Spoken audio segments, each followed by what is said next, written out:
Hi ചിങ്കൂസ്, Christmas സീസണൊക്കെ അല്ലേ വരുന്നത്. അപ്പോൾ നമുക്ക് ഒരു സാന്താക്ലോസിനെ ഉണ്ടാക്കിയല്ലോ, അല്ലെങ്കിൽ ക്രിസ്മസ് പപ്പാനി. നമ്മുടെ വീട്ടിലുള്ള ചെറിയ സാധനങ്ങൾ വെച്ച് പൈസ മുടക്കില്ലാണ്ട് എങ്ങനെ നമുക്കൊരു പപ്പാനീനെ ഉണ്ടാക്കാം നോക്കിയാലോ. കമോ, എല്ലാവരുടെയും വീട്ടിലുണ്ടാകുന്ന സാധനമാണ് കോഴിമുട്ട. കോഴിമുട്ട ഇല്ലെങ്കിൽ തറമുട്ട ആയാലും മതി. നമുക്ക് മുട്ട ആവശ്യമില്ല, മുട്ട തൊണ്ട് മാത്രം മതി. ഇത് രണ്ടും ഈ മോൾ ഭാഗം ചെറുതായി ഒന്ന് പൊട്ടിച്ച് മുട്ട ഇതിനകത്തേക്ക് ഒഴിക്കുക. നമ്മൾ പപ്പാനീനെ ഉണ്ടാക്കാം.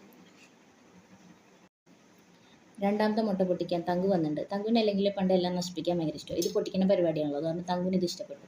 അപ്പോൾ രണ്ടാമത്തെ മുട്ട തങ്കു പൊട്ടിച്ചൊഴിച്ചിട്ടുണ്ട്. നമുക്ക് ആവശ്യമുള്ളത് ഈ മുട്ട തൊണ്ടാണ്. നമ്മൾ രണ്ട് മുട്ടയും പൊട്ടിച്ച് മുട്ടയെല്ലാം ഒഴിച്ചിട്ട് മുട്ട തൊണ്ട് മാത്രം എടുത്തിട്ടുണ്ട്. ഈ മുട്ട പേടിക്കേണ്ട, നമുക്ക് വൈകുന്നേരം ഓംലെറ്റ്.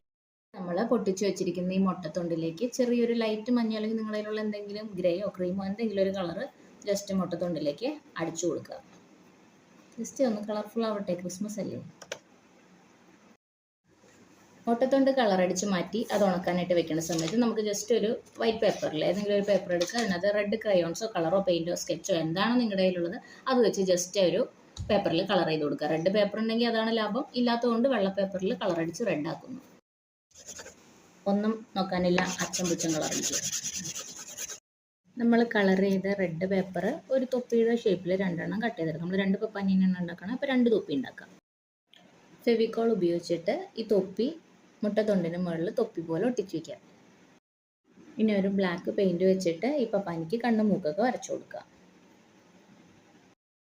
നമുക്കിനി കുറച്ച് പഞ്ഞി വെച്ചിട്ട് പപ്പാനിക്ക് രണ്ട് കൊമ്പമീശയും കുറച്ച് താടിയും വെച്ച് കൊടുക്കുകയാണ്. ഏത് പഞ്ഞിയായാലും മതി. ഇപ്പം എൻ്റെ ഒരു പഞ്ഞി ഇല്ലാത്ത കാരണം തങ്കുമോളുടെ ഒരു പാവയുടെ ഉള്ളിൽ നിന്നുള്ള കുറച്ച് പഞ്ഞി ഞാൻ പറിച്ചെടുക്കുകയാണ് ചെയ്തത്. അത് വെച്ച് നമുക്ക് അപ്പം നമ്മുടെ കണ്ണും മൂക്കൊക്കെ വരച്ച് പപ്പാനി റെഡി ആയിട്ടുണ്ട്. തങ്കുമോളുടെ പപ്പാനി ഇതാണ്, എൻ്റെ പപ്പാനി ഇതാണ്. ഞങ്ങളുടെ പപ്പാനീനെ ഇഷ്ടപ്പെട്ടോ?